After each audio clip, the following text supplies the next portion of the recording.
Reform UK has been constantly raising its voice against illegal migration in the United Kingdom. Now, Reform UK's Richard Tice has shared some shocking details related to illegal migrants and his views on illegal migration in the UK while having a discussion at Westminster Hall. In today's video, we will watch this clip and stay tuned as we also break down the story behind Starmer's biggest crisis yet. One thing is clear, his tricks have stopped working, and the consequences could be devastating. But before we get into it, hit the like button and subscribe to the channel for more. Have a watch. There's another issue here, which is that there is a degree of illegal working going on in this country, which is completely off the scale, often unreported on. And it is, for example, in the fast food delivery companies, give or take 40 to 50% of all fast food deliveries are now being carried out by people who are on sub-accounts that they rent from the original account holder with these delivery companies. And they pay 50, 60 quid a week. They get it from Facebook. And why would you pay someone else for a sub-account if you can have the original account for free? There can only be one reason, and that is because you are working illegally. And if any of you enjoy the pleasures of fast food deliveries to your home, I would just say to anybody, look at the person delivering it compared to the person who was supposed to deliver it. And you will very, very often see that it's not the same person.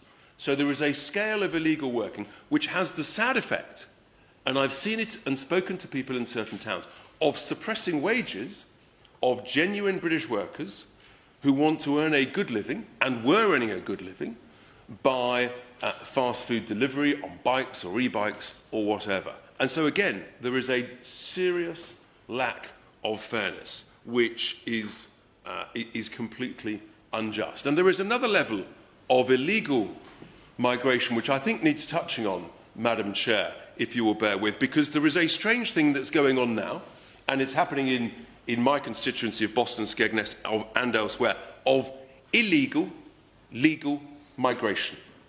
So where you've got people who are coming here on a visitor visa, and this is a whole racket that's going on, and it's massive business. And then when they arrive here, they go to a high street store, high street shop, which they do in Boston, and they get told how to fiddle the figures and the numbers and the form to show that actually they were here pre-2020 and therefore they can subscribe under the EU settlement scheme, even though they've never been here before. And so that then gives them a national insurance number for overseas, and that then entitles them to work, and then soon after that entitles them to claim benefits, and you end up with another level of illegality that is much, much greater than anybody dares talk about up and down the country.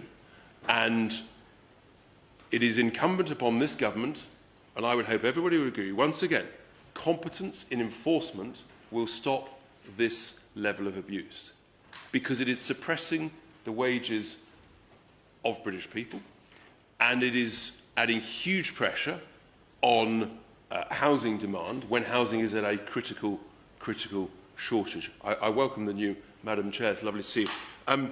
And so we have to get on top of the illegality, whilst recognising, I believe, that legal migration, done well, is a very smart thing to do. Done badly, as it has been in recent years, has, I think, led to the massive challenges and concerns that I think many, many millions of people, tens of millions of people across the UK have. So, in summary, Madam Chair, I think it's about doing things well. It's about stopping illegal migration by doing the job properly so that we stop it. And it's about being smart about how we motivate our existing population, getting people skilled up and back into work, so that actually we don't need to rely on large amounts of inward migration when we're paying huge amounts for people to stay at home. That cannot be smart, good government, and I think any government, if they do that well, they will have the gratitude of the British people. And I think the British people just want someone to do this job properly. Thank you, Madam Chair. Let me know your thoughts in the comments below. In other news, Keir Starmer is rapidly losing control. and he knows it.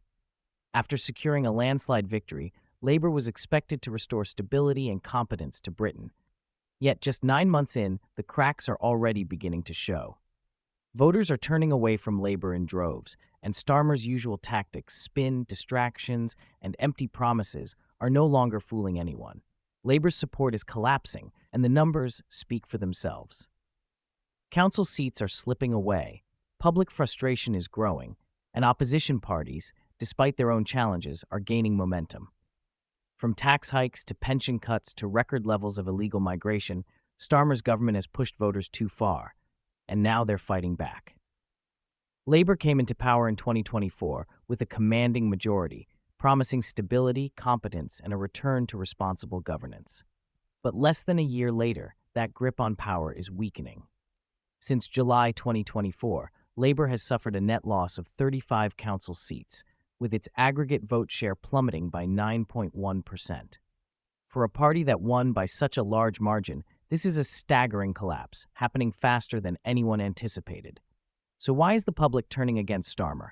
The answer lies in a series of deeply unpopular decisions that have alienated key voter groups. Labour's decision to strip pensioners of their winter fuel payments has enraged elderly voters. At the same time, the party imposed punishing death duties on farmers, sparking outrage in rural Britain. With tax hikes totaling £40 billion, hard-working citizens are feeling the squeeze, while the government has failed to curb record numbers of small boat crossings. These policies have caused a rapid shift in public sentiment. The very voters who rejected the Conservatives after 14 years of chaos are now questioning whether Labour is any better. Despite their heavy election defeat, the Conservatives have managed to gain 22 seats. While their national vote share has only increased by 0.2%, the first-past-the-post system has worked in their favor, allowing them to secure key local victories. Meanwhile, Nigel Farage's Reform UK has seen a net gain of 12 seats. Some commentators have downplayed this as underwhelming, but the real story is the party's 9% surge in vote share, the largest increase of any party. Reform is consistently finishing second or third in tightly contested races, proving they are no longer just a fringe movement. In a recent round of council by-elections, Reform placed second in 6 out of 9 contests, third in 2 more, and fourth in just 1. This pattern highlights their main challenge. While they are attracting significant support, their votes are often too spread out to translate into outright wins under the first-past-the-post system. Elsewhere, the Liberal Democrats have remained steady with 41 seats and a 3% boost in vote share. The Greens have gained 2 seats, the SNP has lost 1, and 11 independent candidates have secured victories.